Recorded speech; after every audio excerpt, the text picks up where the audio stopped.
Sunnah wal jamaah ini kalau di Indonesia di dalam fikih mengikuti mazhab Imam Syafi'i.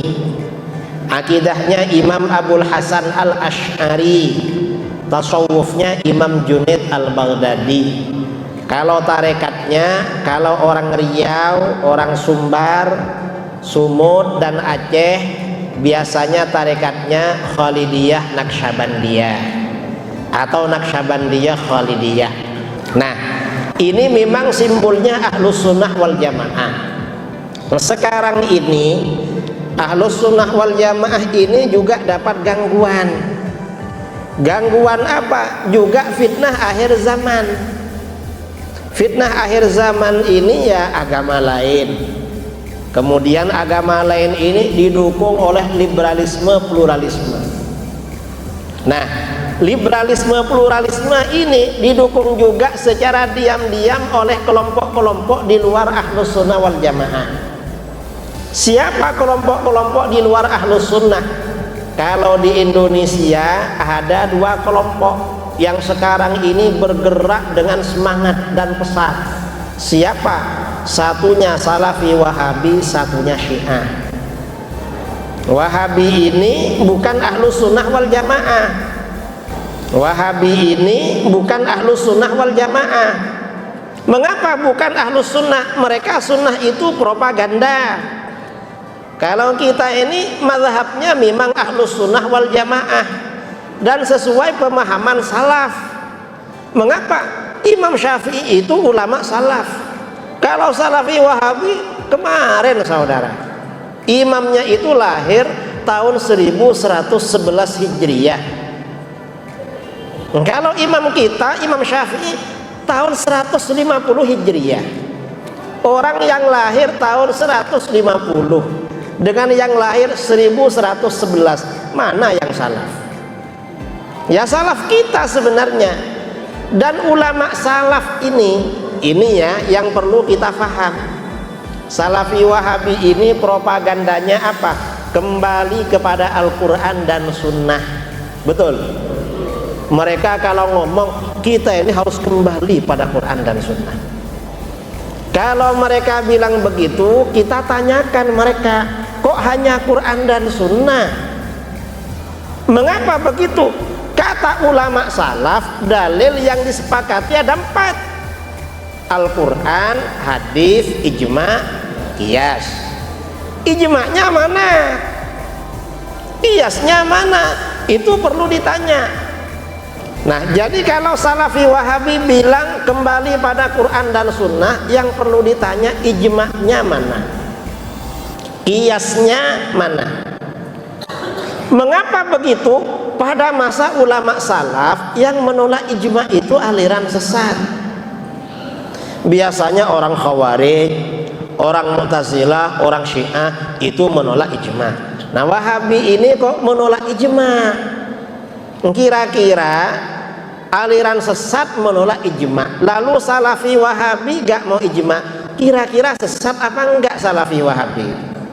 Dan imam mereka memang menolak ijma'. Imamnya Salafi Wahabi, Syekh Ibnu Taimiyah, kata Al-Imam Waliyuddin Al-Iraqi, melanggar ijma' dalam 60 masalah. Imamnya Salafi Wahabi, Syekh Ibnu Taimiyah, kata Al-Imam Waliyuddin Al-Iraqi, melanggar ijma' dalam 60 masalah. Ini gurunya. Kalau gurunya melanggar 60 kali, kira-kira muridnya bagaimana? Karena imamnya melanggar ijma' 60 kali, Wahabi ini dulu melanggarnya berapa kali? 150. Berapa kali lipat saudara? Bukan 2 kali, tapi lebih 2 kali. Itu dulu. Sekarang mungkin lebih lagi saudara. Kok lebih lagi? Banyak yang beda dengan kita. Mereka ini beda. Bukan cuma kalau kita baca maulid kayak tadi, mereka gak mau maulid. Bukan cuma itu bedanya. Ya kadang cara sholatnya beda juga. Ini nanti ya belakangan kita bahas. Ini ijma'. Kemudian pertanyaan yang kedua, ijma'nya mana? Yang kedua, qiyasnya mana? Mengapa gak mau kias? Dan gak mau kias ini bahaya. Mengapa bahaya? Pertama, kias ini perintah Al-Quran. Di dalam Al-Quran Allah berfirman, fa'tabiru ya ulil absar.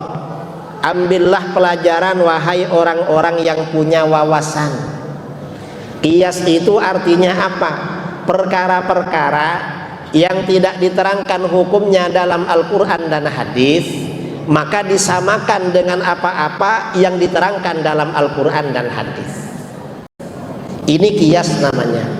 Ini yang pertama. Yang kedua, kalau mereka menolak kias, katakan pada masa salaf yang menolak kias itu aliran sesat, yaitu sebagian kelompok dari Mu'tazilah yang disebut dengan kelompok Nazamiyah. Itu aliran sesat yang anti kias.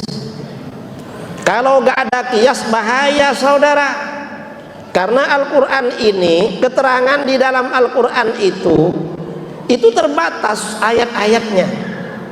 Karenanya yang lain membutuhkan kias. Ini contoh ya, kalau gak ada kias di dalam Al-Quran, perkara yang memabukkan yang diharamkan itu apa? Khamr, berupa minuman. Innamal khamru wal maisiru wal ansab wal azlam rijsun min amali syaitan fajtanibu. Itu khamr. Sekarang itu perkara yang memabukkan tidak hanya berupa minuman, ada yang berupa serbuk, kan bukan minuman.